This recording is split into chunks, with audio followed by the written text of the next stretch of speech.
très chers téléspectateurs. Je sais que vous êtes là très nombreux en train de nous suivre. En tout cas, merci pour vous parce que vous nous donnez vos vies, parce que vous tâtez un peu à notre site YouTube.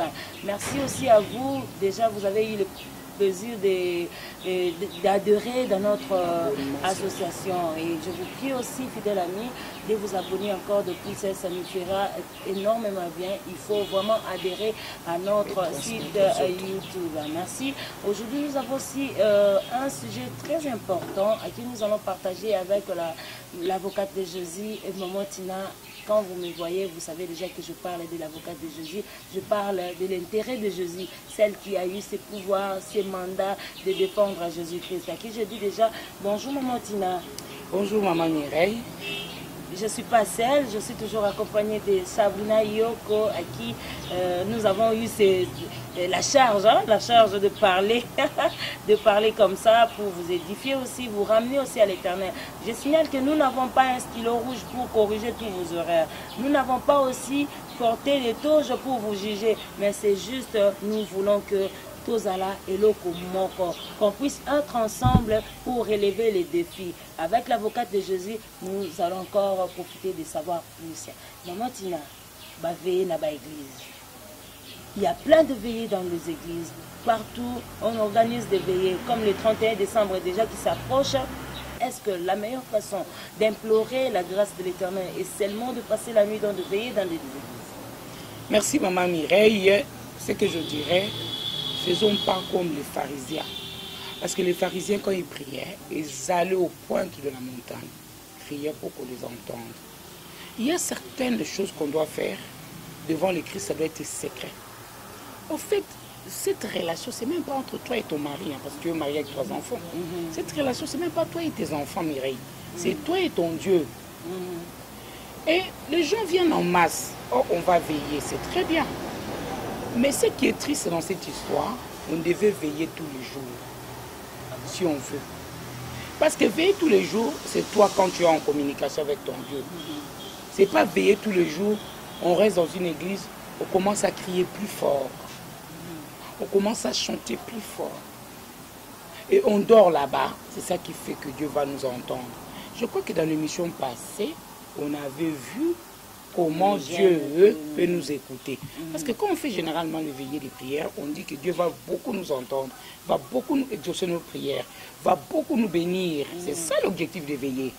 Or, on vient de voir dans l'émission passée, pour que Dieu nous entende, nous exauce, qu'on soit vraiment en conformité avec lui, il voudrait qu'on gêne des jeunes qui préfèrent. Moi, je crois que tout va de pair. D'ailleurs, on dit jeûne et prière. Et puis, on dit veiller aussi, ça s'accompagne. Donc, le 3, ça fait l'ensemble. Il y a jeûne, il y a prière, il y a veiller. On tourne toujours sur le même sujet. Je vais vous donner un exemple. Quelqu'un crie au nom de Jésus, jusqu'au point que sa voix se trouve. Et Jésus aussi n'est pas venu. Vous voyez? Il y a un autre qui n'écrit pas, qui parle même pas, qui prie dans le cœur. C'est ce qu'on appelle la méditation. Moi, j'aime ça beaucoup. La méditation, c'est l'instant où tu es avec ton Dieu sans que ton voisin entende. Où tu ne peux pas penser que tu avais un enfant. Où tu ne peux pas penser que tu dois faire à manger. Où tu ne peux pas penser que mon mari n'est pas revenu. Où est-ce qu'il est? Pour réussir une méditation, c'est très difficile. C'est pourquoi on demande que les méditations ne soient pas longues. Pour qu'elles soient réelles. Par exemple, tu veux méditer pour 15 minutes, c'est foutu déjà. La méditation, ce n'est pas plus de 5 minutes. Et même plupart du temps, 5 minutes, là, tu as déjà pensé que tu dois arrêter le feu que tu préparais. Tu dois penser que l'enfant, c'est l'heure qu'il revient de l'école. C'est très, très difficile. Alors, prenons le veillé, remplaçons sans méditation. Et les méditations, je vous ai dit, c'est à l'instant seul. Bon, vous dites que oui, on va à l'église, on va veiller, beaucoup de gens sont là. Et d'ailleurs, je vois dans des images, on prie, quelqu'un qui tombe, qui parle, les démons parlent dans cette personne. Je n'ai jamais su si c'est quoi, la réalité ou quoi, ça je ne peux pas juger.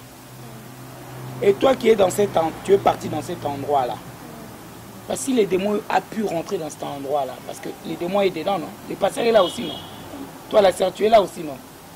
Maman Sabrina, je ne sais pas. Vraiment, c'est vraiment ça, Maman Tina. Non, je ne sais pas, Maman Mireille. Parce que les démons, l'autre tourne comme un serpent. On lui dit sors, il ne veut pas sortir. Là-bas, on va voir un lion. On dit sors, il ne veut pas sortir. Je ne sais pas si cet endroit reste toujours un lieu saint. Vraiment, Maman Tina, vous ne savez pas si ça reste un lieu saint. Maman Tina, le veillé, ça commence à devenir comme si c'était des tapages nocturnes. Je ne sais pas, qu'est-ce que vous pouvez dire à ces gens-là qui ne font qu'organiser de veiller, de veiller, de veiller. Il y a même ceux qui disent que moi, je passe pas nuit à la maison parce qu'il y a des démons. Moi, je ne passe que toute la nuit à l'église pour que je sois échappée de ces démons. Maman Sabrina, Maman Mireille, cette personne qui dit qu'elle dort plus à la maison, si c'est une femme, c'est une mauvaise femme, c'est une mauvaise mère. Si c'est un homme, c'est un mauvais père. Mauvais. Parce que Dieu nous a dit qu'on soit d'accord avec lui dans tout ce qu'on fait. Quand tu abandonnes tes enfants à la maison, tu abandonnes ton mari, tu n'es pas d'accord avec Jésus. Parce que tu as une tâche à faire. Ces enfants-là, c'est toi qui dois s'en occuper. C'est comme ça que la jeune fille de 16 ans va dire, maman dort toujours à l'église, elle sort, elle rentre, elle est enceinte. Évidemment, est-ce que tu as fait quelque chose que Dieu veut ou tu as fait quelque chose en contraire? Parce que Dieu veut que cette fille grandisse, qu'elle respecte son corps jusqu'au mariage, qu'elle fasse des enfants. Donc tu as contribué au malheur de ta fille. Maman Mireille, d'autre côté, on va dire que je ne dors pas là-bas à la maison parce qu'il y a des démons. À l'église, il y a l'Esprit Saint. Je vous ai donné un exemple de l'église où il y a l'Esprit Saint. Parce que soit disons que si vraiment ça dégageait de la chaleur de l'Esprit Saint, si vraiment ça dégageait quelque chose de positif, une personne qui est venue avec des démons, les démons vont rester à la porte de l'église. Je ne sais pas si vous comprenez. Ça ne va pas rentrer à l'église. Est-ce que les démons vont commencer à tourner dans l'église et passer là? Est-ce qu'il y a quelque chose là-dedans? Et des fois, la personne qui est tombée dit je sors pas, je suis là. Ou soit aujourd'hui les démons sortent et puis demain ça revient encore. Je sais pas. Et la plupart des cas, c'est toujours la même personne. Voilà. Si tu vas dans les églises, tu verras que la plupart des cas, c'est toujours les mêmes personnes qui tombent et les démons parlent. Mais on va développer ça. Pourquoi les mêmes personnes? Moi, je crois que c'est un sujet. Oui. Vous venez de sortir un sujet important, Maman Mireille. Hein? Donc, c'est toujours la même personne. Donc, à ce moment-là, on est obligé de comprendre pourquoi. Maman Sabrina, je ne sais pas, parce que moi, je ne vais pas là-bas. Vous qui allez, vous avez dit, c'est souvent les mêmes personnes. Maman Mireille, qu'est-ce que tu en penses? Bon, c'est ça, Maman Tina, on va continuer avec notre sujet. Ça, on garde ça. Donc, on ne va pas ouvrir ça parce que c'est un grand sujet qui va nous prendre même 2-3 jours d'expliquer, Maman Tina. Et Maman Tina, s'il faut passer à notre sujet, les veillés qui n'ont jamais reçu de réponse. Les gens ne font que dormir. Il y a même des poches ici parce que les gens ne dorment pas. Moi, je vais vous dire, les veillés a plusieurs conséquences. Toi, tu as dit, on va faire 2 jours ici sans finir. Si on prend les conséquences des veillés, on va rester toute une année ici, sur le plateau de l'Internet. On ne pourra pas quitter le plateau. Pourquoi? Les veillés, ça cassait déjà les mariages. Une dame mariée ne dort jamais chez elle parce qu'elle doit faire des veillées à l'église. Et une femme qui ne dort pas chez elle, sa vaisselle ne sera pas faite. Les habits de son mari ne seront pas faits. Les habits des enfants ne seront pas faits. Les jeunes filles, les jeunes garçons ne pourront pas les surveiller. Des veillées, on va de l'autre côté. Je prends par exemple l'exemple tangible au Congo ici. Il y a des églises, il y en a dans Dunuri 10. Cela veut dire une parcelle, après il y a l'église. C'est très bien, Maman Mireille, on dit bravo. On voit vraiment que les gens aiment Dieu, voilà, en gros. Mais maintenant, dans la parcelle au milieu là, il y a un jeune garçon, une jeune fille qui va passer ses examens de fin de l'année ou de cycle d'État ou quoi, ou l'université. Cet enfant est en train d'apprendre tranquillement. Mais maintenant, le bruit fait qu'elle ne peut plus apprendre. Ça devient le tapage nocturne. Mais c'est ça, oui, Maman Tina, oui, là, ça ressemble au tapage nocturne. Et généralement, moi j'ai vécu ça aussi. Ma fille Marie, elle était à l'école française, elle était la dernière année du baccalauréat. Baccalauréat, c'est pas de la blague, parce qu'ici on rigole avec les trucs. On habitait à Minz, à côté de Lolo la crevette. Et il y avait toujours des mariages de Lolo la crevette. Ma fille nous réveillait avec son papa toutes les nuits. Maman, j'arrive pas à apprendre. Il y a des choses à mémoriser. J'ai été à la commune. J'ai dit à la commune, c'est un quartier résidentiel. Mais il y a une seule parcelle qui fait les bars. La commune m'a dit, je vais faire quelque chose. Il n'avait jamais rien fait. Parce que le bar allait payer à la commune, le bruit continuait. Heureusement, ma fille était une fille intelligente. Le jour de proclamation de ses examens, j'étais à l'école française. Elle avait eu l'examen avec mention. Elle avait eu du mal. Bon, parlons d'un enfant qui a du mal à mémoriser avec ses bruits. Je ne sais pas, parce qu'on doit faire dans cette émission. Donc la sagesse, on cherche des choses que Jésus veut, que Jésus autorise. Donc, ces veillées dont on est en train de parler, on a dit que ça a cassé le mariage, ça empêche les enfants de travailler, ça empêche les voisins qui sont à côté de l'église de dormir. Dieu a fait le jour pour vivre, la nuit pour dormir. Et cette famille, un enfant dedans était malade, a fait la fièvre. Là, qu'il commence seulement à avoir un peu le sommeil vers minuit, l'église commence à chanter, parce qu'il paraît que c'est à minuit que les sorciers viennent. Il faut commencer les choses à minuit. Cet enfant s'est réveillé, sa mère qui n'a pas pu dormir. Je ne sais pas si Jésus, c'est ce qu'il avait voulu qu'on fasse. Vraiment, merci beaucoup, fidèles amis internautes. Je sais que vous voyez déjà nos numéros qui sont affichés au bas de vos écrans. Ne zappez pas, en tout cas, restez là. Il faut nous suivre. Nous avons de belles choses qu'on a gardées pour vous. Il faut rester là. Abonnez-vous à notre site internet. Abonnez-nous. Abonnez-vous. Nous sommes là. Nous sommes là pour vous. Nous avons des sujets qui sont vraiment très importants pour vous édifier. Nous sommes là avec l'avocate de Jésus, celle qui parle de la part de Jésus. Si vous avez aussi des suggestions, vous nous les faites sur Messenger ou quoi là, comme vous avez, même sur Facebook, même sur WhatsApp, nous sommes là. Écrivez-nous. Surtout, abonnez-vous. Abonnez-vous surtout. Ça sera une grande chose pour vous. Maman Tina, ça continue avec le veillée de prière. Je ne sais pas. Quand vous dites que il faut veiller ou il ne faut pas veiller. Qu'est-ce que maintenant les enfants de Dieu qui veillent dans les églises, qui partent veiller de nuit en nuit, qui ne dorment pas, qu'est-ce qu'ils peuvent faire? Merci maman Mireille. Moi je vais donner un secret, le plus beau secret. Moi je le fais, je vis la grandeur de Dieu. Dieu m'a béni, Dieu est avec moi. Ça m'a amené beaucoup de témoignages. Mon mari a failli mourir dernièrement. Il était devenu aveugle. Il avait un côté paralysé et tout. Il s'est remis en moins d'une semaine. Il est en forme, il voit. Je ne peux pas étaler mes témoignages. Croyez-moi, le meilleur veillé, c'est l'amour du prochain. Évidemment, quand tu crains le Seigneur... C'est un grand secret. Voilà, le grand secret. Parce que tu peux dormir et manger. Tu aimes ton prochain. Quand tu aimes ton prochain, cela veut dire que tu aimes Jésus. Vraiment. Évidemment, dans l'amour de Jésus, il faut ajouter un truc important, un secret très important. Ouvrez vos oreilles. Il faut les craindre. Parce qu'aujourd'hui, moi je sors dans la rue, je commence à injurer le président de la République, je commence à faire du tapage. Je crois que je ne mettrai même pas une minute. On va me ramasser de là où je suis. Vraiment. On va me taper, on va me mettre en prison. Je peux rester toute ma vie. Que ce soit en Europe, que ce soit en Afrique, partout au monde. Parce qu'on dit que c'est un chef suprême, on lui doit du respect. Oui. Mais comment donc votre Créateur, Dieu, qui a donné le pouvoir à son Fils qui est venu vous sauver, et que vous ne le craignez pas, vous le considérez comme votre ami, vous le considérez comme, je ne sais pas moi, votre camarade. C'est la crainte de l'Éternel qui fait que tu deviens son fan. Et puis, lui, à son côté, il va voir que cet enfant me craint. Dans la crainte du Seigneur, on aura le temps de développer ça.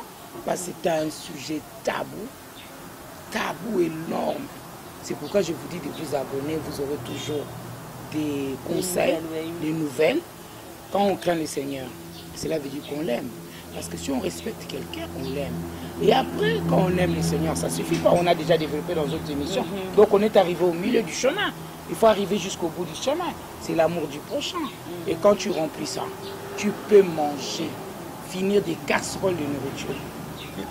Tu peux dormir jusqu'à faire 2 jours de sommeil sans se réveiller. Tu vas voir tout. Tu seras prince ou princesse dans le royaume de Dieu, sur terre et au ciel. Vraiment, maman Sabrina, Tina, veiller, c'est notre grand thème de jour, veiller. Mais la Bible nous dit veiller et prier, maman Tina. Il y a une partie de la Bible que j'aime beaucoup, là où Jésus a dit à ses disciples, vous n'avez même pas pu veiller pendant 1 minute. Mais ici au plateau, ici à Kinshasa, on voit les gens exagérer, pardon, excusez-moi, exagérer, maman Tina. Okomona mutu mususu atiki bana, atiki mobali 17h. Mais c'est ça que maman Mireille vient de dire. Et une personne qui dit je dors jamais chez moi, c'est grave encore. Toi tu dis 17h, jamais maman Sabrina. C'est là où on vient de développer que cette personne n'est pas en conformité avec Jésus. Tu pars veiller à ton église, que ce soit à Kinshasa, à Paris, à Londres. Tu n'as rien fait, ma soeur, mon frère. Tu n'as fait que ce que Jésus ne veut pas. D'ailleurs, lui-même a dit, avant de venir en moi, il faut que vous fassiez pour vous déjà des choses bien. Quand vous finissez de faire des bonnes choses pour vous, et vous venez venant vers moi, est-ce que tu as accompli ta tâche? Parce que Dieu a dit, cet enfant, je te le confie. Tu ne le donnes pas. C'est pourquoi un jour, il dira, l'enfant, tu quitteras ton père et ta mère pour aller faire sa famille. On t'a confié l'enfant. Un voisin part au marché, te laisse son enfant. Il revient, ton enfant s'est blessé. Son enfant s'est blessé. Il va te laisser comme ça. Jamais. Alors, quand toi tu pars au veillé que cette jeune fille de 16 ans tombe enceinte et que ça fait un lourd fardeau pour elle, sa vie est gâchée, ses études seront coupées. Est-ce que tu as fait quelque chose de meilleur? Vraiment. Je pense que c'est non. Donc tu as favorisé, tu as été le canal à qui la fille a... Donc les inconvénients du veillé. Or, on a parlé, le veillé, c'est quoi, maman Mireille? Oh là là, veiller et prier. Donc il faut veiller sur notre vie pour pratiquer les biens, aider les prochains. Voilà, ça c'est le meilleur veillé. Il a dit lui-même dans la Bible, maman Sabrina, c'est bien toi qui avais lu. C'était quoi? Isaïe 58, Isaïe 58, verset. Voilà, le meilleur veillé, le meilleur prière qu'il veut, le meilleur jeûne. Parce qu'on parle de veiller, jeûne. Parce que veiller, on ne dort pas pour le Seigneur. C'est une façon de jeûner sans fermer les yeux. Oui. Alors, jeûne, c'est une façon de gêner, de montrer à Dieu que je l'aime. Et de l'autre côté, la prière aussi qui est à côté. Tu pries, tu pries, tu cries, tu pries, tu cries. Les trois fronts. Et maman Tina, si tu vas dans des églises, tu vas remarquer les gens qui quittent leur maison pour aller veiller à l'église, soi-disant. Ce sont ces gens-là qui font que dormir. Tu les verras là, bien veiller. Or, tu le verras endormi. Maintenant, on ne sait pas. Veiller, c'est juste que tu laisses ta maison pour moulunguer, ou ton mari va t'embêter la nuit, tu viens dormir à l'église. Parce que quand on dit veiller, on avait vu Jésus, il était monté à la montagne, il a prié, il a veillé au moment où il a jeûné 40 jours. Oui, ses disciples je ne sais pas si les gens dormaient. peuvent faire 40 jours sans manger, maman Mireille. Je te pose cette question. Tu crois ou tu crois pas? Poser des questions. Ah, merci, je suis d'accord. Je vais finir. Tu verras la personne qui a dit à son mari, je pars à la veillée, je vais aller veiller parce que les problèmes ne marchent pas. Le pasteur a dit, il faut veiller vraiment. Et la même personne, tu le verras. Comment? Endormi à l'église. Il met sa natte. Il met sa natte, elle dort tranquillement et est en train de ronfler. Et quand le protocole le réveille, maman, veillez. Chikababa Saint-Esprit, bon. On ne sait. Ça, c'est une astuce qu'on va encore parler. Maman Sabrina, arrête. Quand le réveil dit quoi? Chikababa, j'ai prié. Baba Chata, Baba Tini. Si. Voilà, Baba Si. Fidèles amis, comprenez que l'ambiance est là. Donc, nous n'avons pas. C'est comme j'avais dit au début que nous n'avons pas un stylo rouge pour vous corriger. Ni encore, nous n'avons pas de toge pour vous juger, mais nous apportons notre contribution afin que nous puissions nous conformer à la volonté de Dieu. Amen. Donc c'est ça la mission de l'avocate de Jésus, Maman Tina. Donc merci, vous avez été nombreux de nous suivre. Maman Tina, s'il y a un petit dernier mot rapidement pour conclure à notre émission et à notre sujet de jour. Évidemment, le premier mot passe avec 3, chiffre 3. Le Dieu Père, Fils et Saint-Esprit. Oui. Et je vais le mettre en rapport. On dit prier, gêner et veiller. Donc les 3 là font l'ensemble. On va regrouper tout pour sortir la tête d'une chose plus importante, l'amour du prochain. Ça c'est vrai. Oui. L'amour du prochain qui représente la sagesse. Parce que ce sont des amis de Jésus. Parce que quand tu fais ça, Jésus t'applaudit. Quand tu dis Jésus, il est là. Jésus, il est là. Mais toi tu dors comme maman Sabrina a dit, avec ta natte. Dès qu'on te réveille, tu commences à dire n'importe quoi comme on dit. Et en ces moments-là, on se trompe. Et les serviteurs de Dieu doivent éviter cette histoire-là. Que les familles laissent leurs enfants, leurs foyers, pour venir s'embourber, ou venir s'entasser, soit disons dans une maison sainte. Or, en gros, ce n'est pas une maison sainte. Parce que dedans, on voit des gens qui se transforment en serpents. On voit des gens qui disent que je ne sors pas dans ces corps. Évidemment, si on ne juge pas, mais on dit que ces gens-là qui sont rentrés même dans cette parcelle-là, c'est des démons, soi-disant. Comment ils sont rentrés? Puisque le lieu est saint. Vraiment. Un lieu saint. Les mauvais, fais les saintetés dans ton corps, dans ton âme, dans ton esprit. C'est pourquoi je dis l'église, bâtis ça dans ton cœur. Et tu verras que la sainteté va y demeurer et ça va t'aider dans pas mal de choses. Merci beaucoup Sabrina. Tu as un dernier mot ma chérie? Voilà, fidèles téléspectateurs, Carnet Lubaka, le temps nous fait défaut, le temps est vraiment très jaloux. Mama Tina Tikarapsoka Namwamungwa Namunoko. Je dirais tout simplement, nous approchons déjà d'ici quelques semaines là à la fin de l'année et je pense que nous mais je voulais juste vous conseiller ceci. Avant d'aller au veillée, fais d'abord l'examen de conscience, demande à Dieu. Toi-même, sois là, Zala témoin à Libosso et à Vinayo. Réfléchis si tout ce que tu avais demandé à Dieu l'année passée, tu l'as réussi. Et si tu l'as réussi, tu peux rester à la maison avec ton mari, tes enfants. Vous priez et Dieu va vous écouter. Faites du bien. Bonne année. Au lieu que nous l'avons veillé, tu donnes tes offrandes. Et surtout, le pasteur nous oblige aux gens de donner de dîmes pour l'année qui commence patati patata. Je ne vous décourage pas, mais juste Salabolamou, la fin de l'année, au lieu de veiller, tu invites les gens chez toi. Si tu n'as pas ce temps-là, tu vas à Banzela, tu verras des gens qui sont là. Naboutoua, tu partages même un petit pain, même elamba biso to bongate kasi na mwangolo nzamba sala biso tozo sunga nzamba zolo. Merci beaucoup. Ça vraiment c'est un grand conseil que la sœur Sabrina vous a adressé. Il faut pratiquer le bien pour être l'ami de Jésus, pour prouver ton amour envers Dieu. Merci beaucoup. Mireille Lopema vous dit au revoir au nom de toute l'équipe. Là, je vois tout le monde. Hein. Donc, si je cite les noms, vous les connaissez déjà. Je vous remercie en tout cas. Mireille Lopema vous dit au revoir et bye. À